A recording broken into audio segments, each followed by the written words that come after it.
यहां कहा गया कि ये देश के इतिहास का पहला चुनाव था जिसका मुद्दा संविधान की रक्षा था।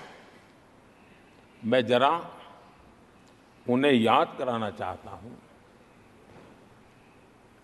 क्या अब भी ये फेक नैरेटिव चलाते रहोगे क्या? क्या आप भूल गए 1977 का चुनाव? अखबार बंद थे, रेडियो बंद थे, बोलना भी बंद था और एक ही मुद्दे पर देशवासियों ने वोट किया था। लोकतंत्र की पुनर्स्थापना के लिए वोट किया था। संविधान की रक्षा के लिए पूरे विश्व में इससे बड़ा कोई चुनाव नहीं हुआ है और भारत के लोगों की रगों में लोकतंत्र किस प्रकार से जीवित है वो 1977 के चुनाव ने दिखा दिया। लेकिन आप गुमराह कर रहे हो देश को। मैं मानता हूं कि संविधान की रक्षा का वो सबसे बड़ा चुनाव था और उस समय देश की विवेक बुद्धि ने संविधान की रक्षा के लिए उस समय सत्ता पर बैठे हुए लोगों को उखाड़ करके फेंक दिया था। और इस बार अगर संविधान की रक्षा का चुनाव था तो देशवासियों ने संविधान की रक्षा के लिए हमें योग्य पाया है। संविधान की रक्षा के लिए देशवासियों को हम पर भरोसा है। कहां अगर संविधान की रक्षा कोई कर सकता है तो यही लोग कर सकते हैं और देशवासियों ने हमें जनादेश दिया है। आदरणीय सभापति जी,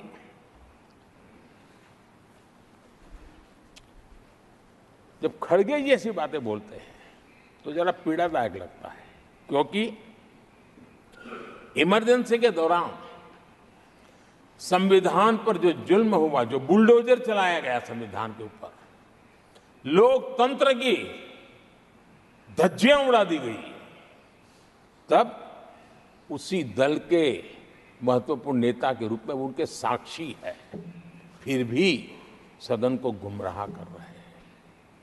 आदरणीय सभापति जी, आपातकाल को मैंने बहुत निकट से देखा है। करोड़ों लोगों को कल्पना भार की यातनाएं दी गई है, उनका जीना मुश्किल कर दिया गया था और जो संसद के अंदर होता था वो तो रिकॉर्ड पर है।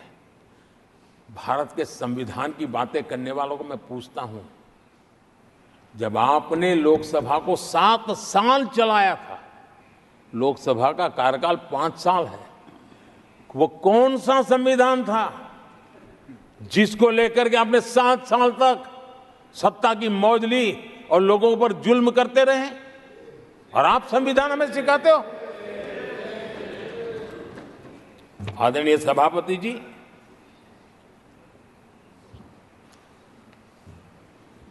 दर्जनों आर्टिकल्स पर, यानी संविधान की आत्मा को छिन्न विच्छिन्न करने का पाप इन्हीं लोगों ने उस कालखंड में किया था।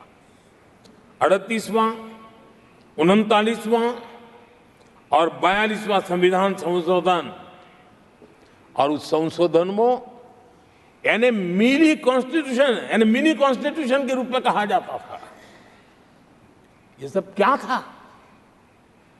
आपके मुंह में संविधान की रक्षा शब्द शोभा नहीं देता है। ये पाप कर करके आप बैठे हुए लोग हो। इमरजेंसी में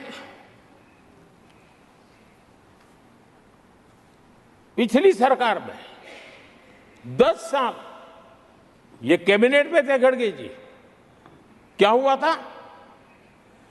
प्रधानमंत्री संवैधानिक पद है, प्रधानमंत्री के पद के ऊपर एनएसी बैठ जाना, ये कौन से संविधान में से लाए थे व्यवस्था? किस संविधान में से बनाया था आप लोगों ने? आपने देश के प्रधानमंत्री पद की गरिमा को चकनाचूर कर दिया था और रिमोट पायलट बनकर के आप उसके माथे पर बैठ गए थे। कौन सा संविधान आपको अनुमति देता है? आदरणीय सभापति जी, जरा ये बताएं हमको, वो कौन सा संविधान है जो एक सांसद को कैबिनेट के निर्णय को सार्वजनिक रूप से फाड़ देने का हक दे देता है? तो कौन सा संविधान था? किस हैसियत से फाड़ा गया था? आदरणीय सभापति जी, हमारे देश में लिखित रूप में प्रोटोकॉल की व्यवस्था है। राष्ट्रपति, उपराष्ट्रपति, प्रधानमंत्री, स्पीकर सब कैसे कहां होते हैं? कोई मुझे बताएं कि संविधान की मर्यादाओं को तार तार करके प्रोटोकॉल में एक परिवार को प्राथमिकता कैसे दी जाती थी? कौन सा संविधान था? संवैधानिक पदों पर बैठे हुए लोगों बाद में, एक परिवार के लोग पहले। कौन से संविधान की मर्यादा रखी थी आपने? और आज संविधान की बातें करते हैं, संविधान लहराते हैं, जय संविधान कहते हैं। अरे आप लोग तो India is Indira, Indira is India के नारे लगा करके जिए हो। आपको संविधान की कोई आदर भाव कभी व्यक्त कर नहीं पाए हो। आदरणीय सभापति जी, मैं बहुत गंभीरता से कह रहा हूं कि देश में कांग्रेस संविधान की सबसे बड़ी विरोधी है। उसके जहन में